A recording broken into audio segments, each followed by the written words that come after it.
With the private sector in full control of transportation, expect to see massive improvements to efficiency, speed, reliability, and cost.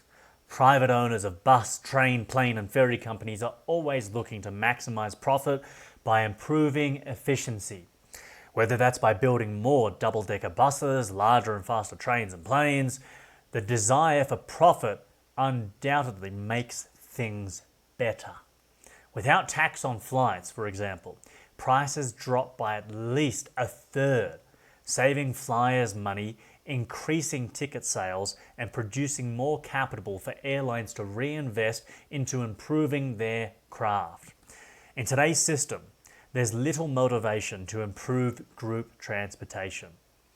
The government steals your money and spends it incompetently. I think everyone knows that by now. Even people who do support the idea of government, they know they spend it incompetently, is a very polite way to put it. Irrespective of the results, there's no threat of them going out of business, as they're not in business, they're in crime. Which means we all suffer from traffic jams, overcrowded buses and trains, long wait times, and expensive tickets. And it's the same in every country. I've traveled to 40 different countries now, and I've used a lot of public or group transportation, and I tell you, it's bad. In a capitalistic civilization, the private sector creates more comfortable buses, planes, and trains that are faster and travel more often. Why? Because entrepreneurs want your money and can only get it by trade. They're not government, they can't steal it, they must trade with you. It's that simple. That's what capitalism is, trade. If an entrepreneur cannot profit, he loses. When he loses too much, someone else buys his business and rebuilds it better. Garbage. The private individual in utopian realism is unbound by monopolized legislation which restricts him from creating unique solutions to deal with trash and recycling. Without centralized dictatorships, rubbish handling efficiency improves tremendously. Well, it's not just him, it's actually her, the queen of waste. I recommend watching that video about this woman who's come up with some innovative recycling solutions. A larger focus on recycling is beneficial for the environment, saves business owners money, and lowers consumer prices for recycled goods.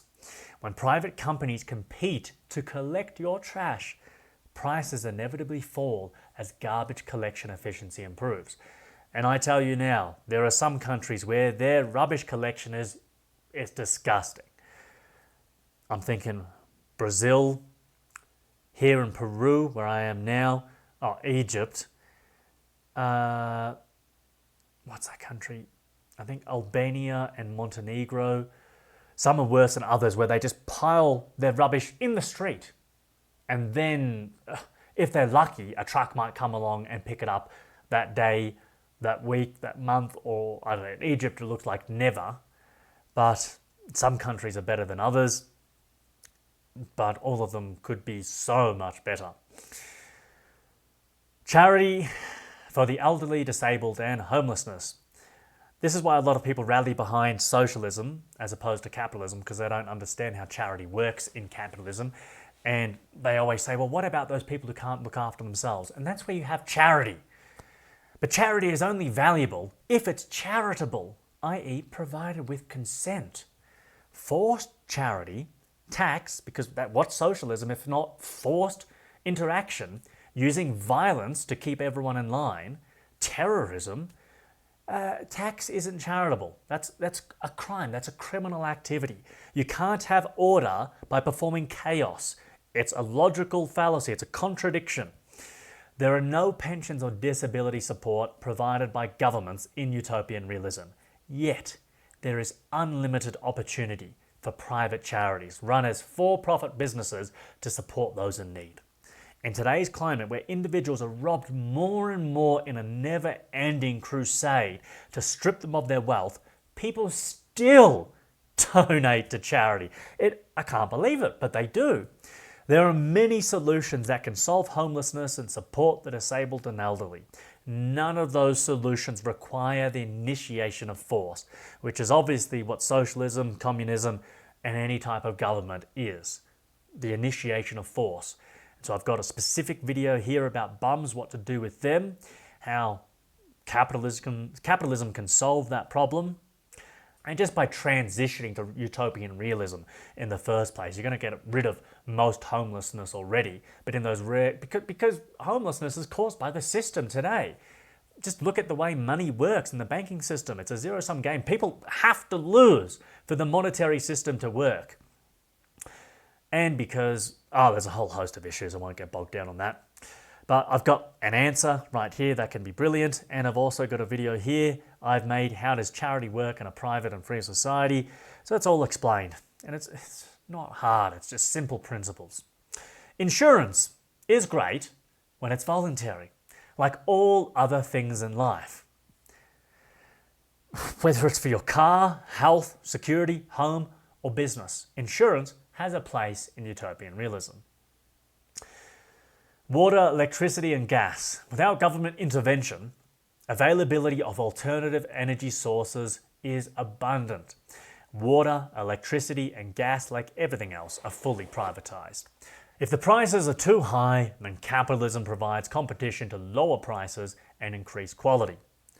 The more electricity independence we have, the more reliable our power is.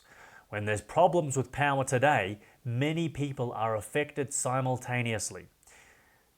When I was in Nepal, the power would go off every day, routinely. And here in Peru, which actually is quite similar to Nepal, there are water issues in Cusco that happen quite often as well. And it's like, these things shouldn't happen in 2025. They shouldn't be happening. With independent energy systems, the threat of centralized failure becomes non-existent. I should make a short video about this specifically because there's so many benefits to having decentralized or privatized energy and power. It's just so much more reliable and safe for many, many reasons. We've got a documentary here by Foster Gamble talking about free energy devices, alternative energy systems, same with Dr. Stephen Greer and the Lost Century. And I can't actually believe that this magnetic generator is on YouTube. He shows you how to build it and it working in action. Is it a trick? I don't think so. It looks pretty legit. But take a look. Look for yourself. It's fantastic how these energy devices work and could work. Abortion. Potential is not actual. You cannot sacrifice the living to the non-living. All have the right to bodily autonomy. If a woman requires an abortion, it's her right. A fetus is not an individual living human being. It's a fetus. Until it's born, it doesn't possess human rights. The case for viable fetus rights depends on the survivability of the fetus when removed from the womb. So I made a video about abortion. That's quite lengthy and detailed. And I didn't include viable fetus rights in that video because I only realized or discovered that there could potentially be viable fetus rights after I made that video and I was discussing the topic with someone in the comments, and I was thinking, because I was trying to ask them, please argue for why women who are living shouldn't have the right to bodily autonomy. If they don't want an abortion, most of the time it's not that they don't want the baby, it's that they can't because of some kind of medical complication. Or it could be that just they don't want it, which is understandable. Get the abortion, that's perfectly fine. It doesn't possess human rights yet because it's not an individual living human being. We have to base all our principles upon logic, upon what's rational. It can't be based upon emotions or feelings, otherwise you end up with what we have today, dystopia. It needs to be upon sound principles. And that's why there potentially could be viable fetus rights. But even then, that is very tricky. Ultimately, I think you cannot sacrifice the living to the non-living. That's what it comes back to. Potential, because potential is not actual. Where do you draw the line? And I understand that's a very contentious point. If you disagree with that, that's your right to do that. But I just don't think you have the right to initiate physical force against a woman who is getting an abortion. You just don't have that right to harm her. And that's what people who are against abortion, that's in effect what you're saying. If you say a woman cannot have an abortion, you're saying I'm going to physically stop her or punish her when she does have an abortion. And that's wrong. You can't do that. Borders. In utopian realism, all land is privately owned and borders are set by private property owners who have the right to secure their land, fences, gates, etc. There are no governing bodies controlling land, air and water, as there is today, only individuals managing their own property. You can travel internationally, anywhere in the world, provided the airline permits it and you're not pursued by private security. There's not a hunt list out for you because you've committed some crime and you're on the run. Apart from that, if you're innocent, travel anywhere in the world. That's how things are in utopian realism. Because freedom of movement is a right, restricted only by private property owners. I can't go onto your property if you don't allow me. I can't go onto property that belongs to individual private property owners that restrict my access. Everywhere else, okay, that's perfectly fine. Critics of mass immigration from poor to rich countries often cite government support for unproductive migrants as a concern, and that is completely understandable in today's environment. Although, in a welfare-free utopian realism, where there's no welfare, there's no handouts for nothing, migrants must be self-sufficient to move. So they can only move if they can afford it. And when people can afford to move, the likelihood that they're going to be committing crime, I won't say it becomes zero, but it's so much lower. All these migrants that move into different countries, they're committing crimes because they're being treated like fools. They're given all these handouts and they're treated like fools. And so then, of course, they go and commit all these crimes, and people who are natives in that country, they don't like that. And they think it's the problem of migration, of mixing cultures. They think that's the problem, but that's not the problem. The problem is of governments giving out welfare. That's the problem. In a system without that, you don't have mass migration due to welfare and handouts. It's capitalist hiring migrants for cheap labour, creating a holistic benefit for communities. That capitalist entrepreneur, they'll benefit by cheaper labour. Those people that are coming from poorer countries to richer countries, they want to work. That's why they're moving. They're getting hired for a job.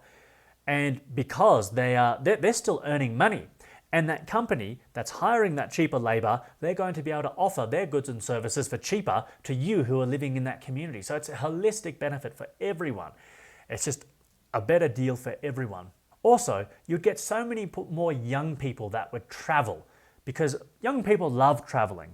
I'm still young and I love travelling. Well, actually, probably everyone loves travelling, but especially young people. Actually, no, I can't say that everyone loves travelling. Most people do. Some people, I've met some people that say, I just want to live in Australia my whole life. I don't ever want to go overseas. It's like, okay, wow, that's that's strange. I can't imagine that, but you do you. That's perfectly fine. But so many more young people would go overseas and they'd just work at cafes, at bars, at restaurants, supermarkets, wherever. And it would be such a better, just a better way of living. Conformity to the law is inescapable. Doesn't matter if you're an indigenous or a migrant. But if migrants do commit crimes, they're treated like any other criminal, potentially boosting the private justice sector and creating opportunities for new business in security courts and rehabilitation. So even if there is an increase in crime, that's good for business. It's fine. It's not a problem, because you've got a whole system that's set up to rehabilitate and to fix these people. Because if they're committing crimes, there's obviously something wrong. And you can make money from them being sick. So it's a win-win for everyone. It's a totally different way of thinking about the world, life, everything. And I've got a playlist here. Yaron Brook, there's Harry Binswang, and some other objectivists which go into more details about open borders. And yeah, I really like their arguments and I stand behind them. Religion. All have the freedom to believe as they wish, provided they don't use force to spread their faith. Utopian realism is a system of reason, not faith, and advocates of reason aim to assist believers of supernatural mysticism to abandon their faith in exchange for reality.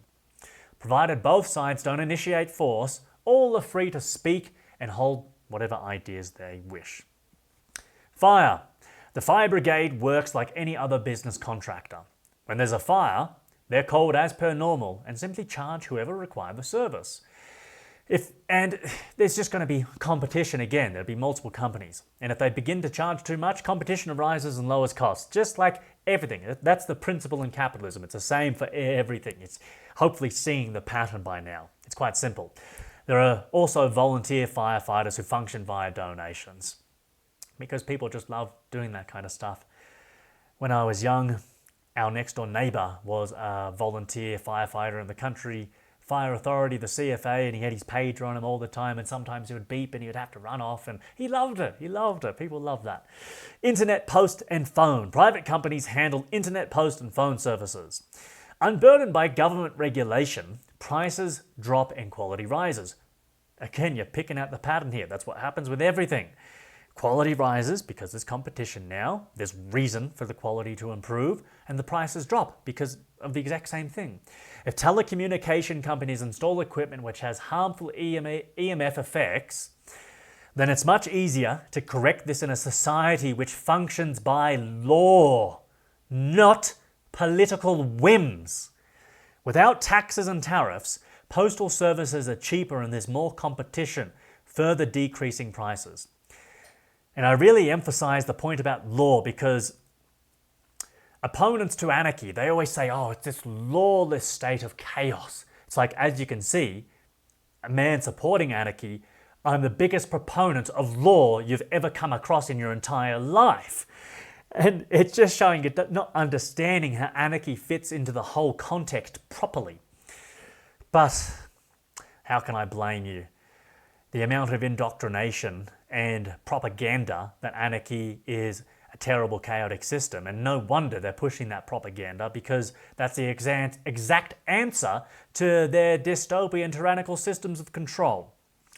Beaches, parks, toilets, forests, rivers and libraries and all other public areas. All property in utopian realism is private, as you know, because I've said that many times right now, and individuals can use their land as they choose. Some may keep a beach to themselves, while others may develop it into a business. And just to reiterate, all public beaches, parks, right, they're going to be transitioned into private individuals' hands at auctions. And because it'll start at zero, and then auctions are off. It goes higher and higher, depending on how much people actually bid to buy a beach. So someone might be able to buy a beach for $50, probably not, because there'll be lots of people bidding it.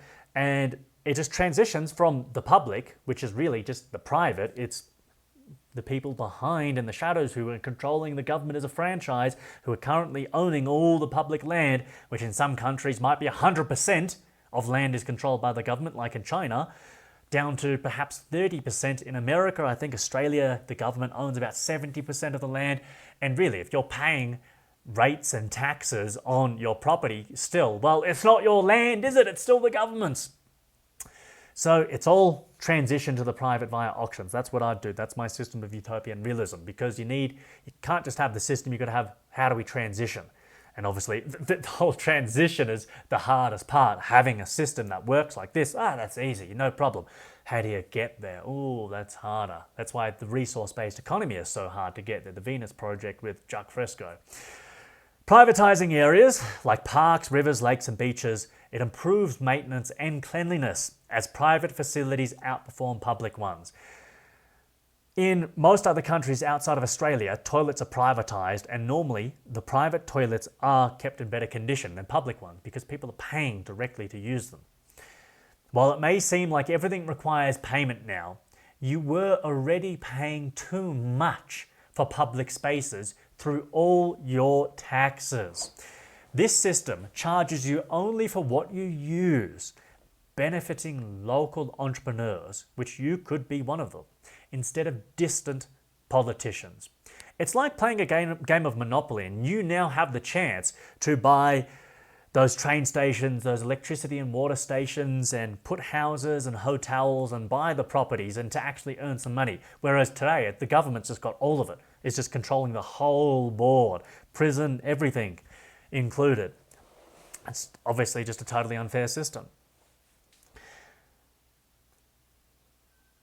Rules and policies are set by private owners who create fair regulations to attract customers and maintain order. So I highly recommend going through this playlist as well with Professor Hans Hermann Hoppe, from somewhere in Europe. I can't remember which country exactly, probably Austria. All those well-minded men and women, maybe women, I don't know. I know those Austrian economists are quite switched on, and I learnt a lot about this privatized system. If I didn't have Professor Hans Hermann Hoppe, I wouldn't know anything about this privatized law and privatized society and privatized security and courts. When I started watching his videos, it's like, oh my goodness, that makes sense and it's so obvious. But until you learn it, it's not obvious. It's the least obvious thing in the world. Drugs. All drugs are legal in utopian realism because you have the sovereign right to do with your body as you wish. This significantly lowers crime and drug-induced injuries. And so that's all I'm saying for it right now, because I've got a whole video speaking about that, sharing the answer. Intellectual property. IP laws are invalid in utopian realism because it's not a crime to copy, only to steal. And I know there will be some contention about this as well, but it's important to understand this because it's not a crime to copy, only to steal. When you thieve, you deprive the owner of his property. When you copy, you don't. The world is a much better place when violence isn't used against those who simply copy and improve ideas. So I've got part 1 and there's a part 2 where I discuss this, and there's a guy, Stephen Molyneux or something. If you want more information, you can find it on YouTube, people speaking about against IP laws. I think Walter Block also does that as well. And I think the argument just is stronger against IP laws than for them. So I stand against them quite strongly. Foreign affairs. The primary foreign affair in utopian realism is between private individuals and their businesses. Businesses cooperate and trade like they do today, except with tariffs. Except without tariffs. Without. Because that's one of the dumbest things humans have ever conceived of. Due to a simplified trading process, there's more imports and exports worldwide, as international trade is now much easier, faster, simpler, and cheaper. Without tariffs, you're going to have more companies, more jobs, more productivity, more goods and services to buy, and it's going to be cheaper for you, the consumer, because everyone is a consumer and some people are producers. It's going to be cheaper for producers, cheaper for consumers. Everyone benefits when there's no evil men stealing your money and charging you at gunpoint, because that's what a tariff is. Enough said about that. A secondary foreign affair is between private militias and is only relevant in times of training or war. The next video will go more into militias. Countries and nationality. The idea of countries and nations changes over time from a jurisdictional territory of a ruling monopoly, because that's what it is, to simply a place of geographical identification and cultural uniqueness, which it is today as well, but it should just be that. That's all a country and nation should be. It's like, oh, that's where you're from. Okay. People say, where are you from? Australia. Oh, kangaroos. Okay, yeah, there's kangaroos there. All right. Boomerang. Indigenous Aboriginal people. Ayers Rock. No, but it's always just the kangaroos. That's all I hear. It's, where are you? Because I travel all the time. Where are you from? Oh, Australia. Sometimes I say Japan just for a bit of fun to mix it up a little bit, because that question gets quite boring, but I do understand it. Overpopulation. So a real concern of utopian realism is overpopulation. With health and life expectancy soaring, educational strategies need to be implemented to limit excessive reproduction, because that's one of the only real problems when you get a utopian world. Rational methods to limit overpopulation include legalized abortion, cheaper and easier access to psychological support, and better educational systems. In simple terms, if every couple has 2 children, the population maintains. More than 2, it grows. If managed correctly, the world could theoretically and comfortably sustain 10 to 100 times its current population. And by correctly, I mean using the land appropriately and advancing technology for farming and food and all sorts of technical innovations in that area. And just using the land well, so then people actually have places to live. However, there's always a limit on a finite planet. Always. To avoid reaching it and descending into a state of warfare and self-extermination, we must prioritize education and improve the quality of our societies. There are many studies demonstrating it's likely that lower economic status, poverty, education levels, life satisfaction, and diminished health unfortunately leads to higher fertility rates. So there's a whole list of some links here you could check, or not links, but just details. I'm not going to read those, you can check them out. To combat elevated fertility rates, it's crucial to ensure everyone becomes as wealthy, happy, and healthy as possible, because then people have less kids because they're more satisfied in life. Because if you just look at the research, look at the evidence, travel around countries, do some inductive research of yourself, you see it really is, and it's so strange that the poorer people are, the less intelligent, the less educated, the less satisfied in life, the more kids they have, typically, and it's quite bamboozling. A civilization built upon reason, individuality, and happiness is a superior weapon against overpopulation than any amount of wars and depopulation agendas could ever be. So I think that is really a much better system for keeping control of the population, because some people theorize, oh, the cabal, they only create all these wars and put out all these poisons, etc., because they're interested in doing something good for humanity, and that's depopulating it to keep humanity in line with the Georgia Guidestones. But it's like, no, they're just making conditions worse in the world, which forces people to reproduce more, which makes no sense. But if you look at the evidence, that's what happens. It's so strange. I mean, look at Africa. Those people live in absolute poverty, but they still reproduce like mad rabbits. It's crazy. But in countries where people are happier, wealthier, and healthier, mentally and physically, they tend to have less children because they're more satisfied in life. I want to do more research into that and understand that phenomena, because it bamboozles me.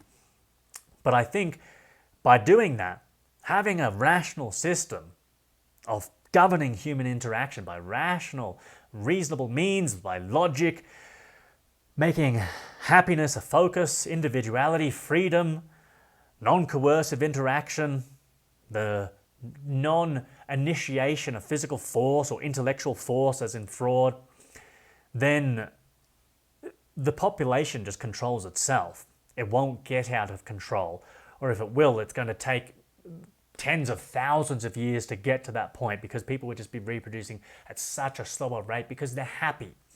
Whereas today we have all these wars and just these depop agendas, and people just keep reproducing it. Anyway, okay, well, that's all I've got for policies. I'm sure in the future I'll be adding more policies. I think I even thought of one more while I was reading out. It slipped my mind right now. But stay tuned, check out this page as I edit and add to it. But again, the concretes are less important than the principles behind how I come up with these concretes. Because by watching this far into it, so far, you should understand, get a beginning of an understanding of how I'm coming up with these principles and using these principles. Actually, that might take a lot longer to learn, but you have to start somewhere. And so my point behind that is that if you come up with a policy I haven't listed here, you should be able to say, oh, okay, this is how something else, movie theaters would work in utopian realism. That's a bad example, but I hope you get the drift. In the next video, we're going to be looking, can I go back here? We're going to be looking at military versus militia. And so I just call military as in the centralized public system we have of today, and militia I'm calling the privatized, decentralized system of a free utopian realism style world. Private decentralized militia, I might add some more to this, but I go over some pros and cons, look at different ranks and leadership and organization and how that could theoretically work, and I think create a much more powerful and stronger, well-defended country, or if you don't like the word country, I don't really like the word country, but geographical area then because sometimes people say, well, sure, it's great to have this utopian society, but you're just going to get invaded by some other centralized public military. The Roman legionnaires, the Americans, the Chinese are going to come in and mess everything up. So you can't have a utopian society. But my point is, with a privatized militia, the system, the people become way more powerful than a centralized military. Oh, and I'm looking forward to explaining that, because people go, and they'll argue to the death against how that's not possible. But I have some very persuasive points here, and I will see you in the next video to share them with you.